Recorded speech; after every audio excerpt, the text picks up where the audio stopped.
17 hours ago. According to what I've just read on that photograph, it was taken 17 hours ago.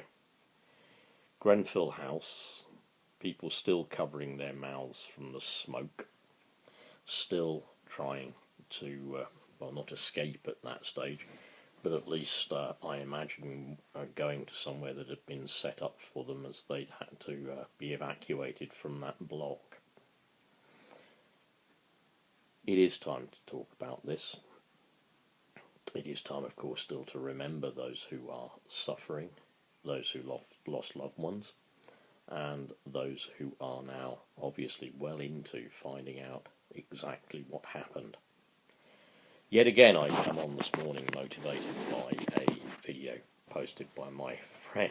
Well, I don't personally know him, but I almost regard him as a friend. London taxi driver Chucky Mark. And let me begin by just echoing something that he said. Everybody will say, don't politicise this tragedy. They'll say, don't politicise what happened in Manchester when a Irish Catholic pub was attacked.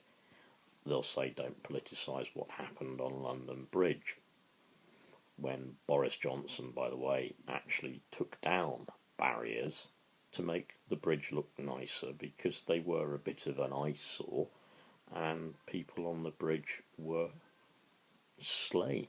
Yeah? But you'll be told, and I'll be told, and the media will be the ones doing the telling, don't politicise this tragedy.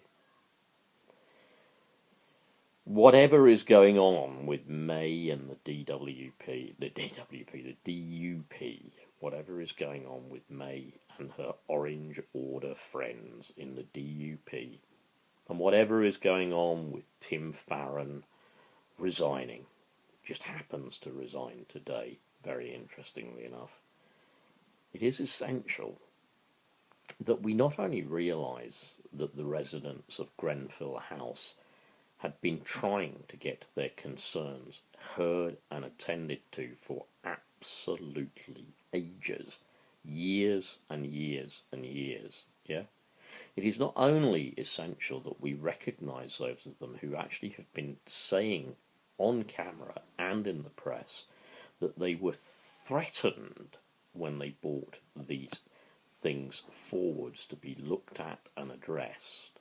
It's also not only essential to remember that the government had promised to do a report on this, look into it, after a previous tower block fire, and of course nothing happened, but would you expect it to?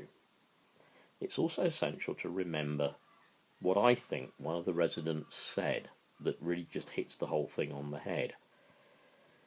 I believe it's totally correct. I believe those flats and others like them were set for what could be best described, in fact as he described it, as managed decline. Bit like the managed decline in your local health service. Yep, still going forwards, please believe me. Please read the Naylor report, still going forwards. Obviously, how do you get the NHS ready for privatisation? Well, what you do is you defund it, you starve it of resources, it becomes unable to perform correctly, and then when it cannot perform correctly and it cannot serve the people whom it is taxpayer funded, NI funded to serve, you go, well, it's just not working, I'm afraid we're going to have to get Virgin Healthcare in. Yeah. So in the same way, that block and others like it in that very expensive area of Kensington, where, as Chucky Mark points out, the land alone is worth billions and billions and billions.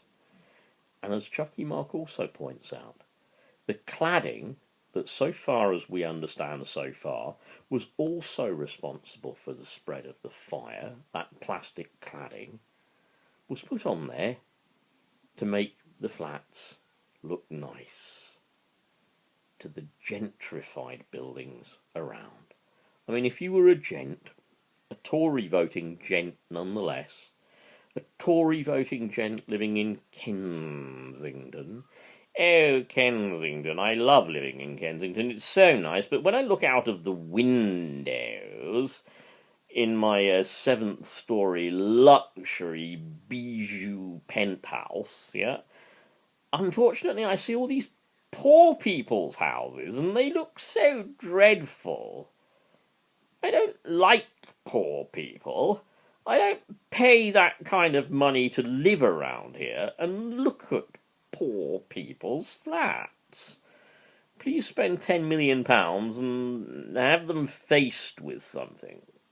And then I won't have to look at that eyesore. And don't forget, please maintain my pour door downstairs. Yeah, I don't want ordinary people, poor people, entering through the front entrance. They can go round the back through the pour door and the tradesman's entrance. Well, I don't pay all that damn money to live here and have all those peasants. So look at this, yeah? Again, deliberate, managed decline. Because they want to get rid of those buildings. They don't want to regenerate the area. They want to knock it down. They not only want to knock it down, once they've knocked it down, rich property developers can buy it and sell it to rich people who will probably not even live in it, but will just keep it as a capital investment. Don't care how you voted. Let's get a fully independent investigation into this terrible tragedy. And let's see if some heads can roll. Obviously that won't bring back anybody who's already died, and I'm so sorry that that has happened. And I grieve with you and I offer you my love and my respect. But please, let's try and find out exactly why this happened. Let's hold those responsible to account.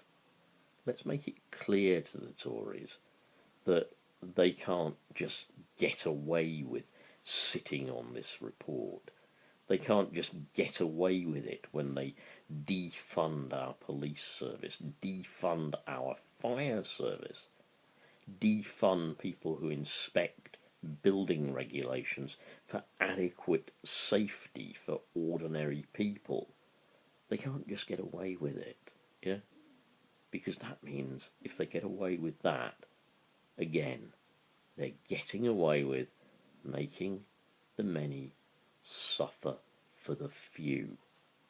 And whatever support we have given Labour, it's not about that. Labour is for the many, not the few. Please do all you can to keep sending support. I too grieve with those who have lost loved ones and those who are thinking of loved ones still critically ill in our NHS hospitals. But this cannot just be swept under the carpet, as undoubtedly, whether it's the Tories or the DUP coalition or the Tory Liberal coalition, obviously that's exactly what they're going to do. We need to see some prosecutions for corporate manslaughter. Take care. Bye-bye.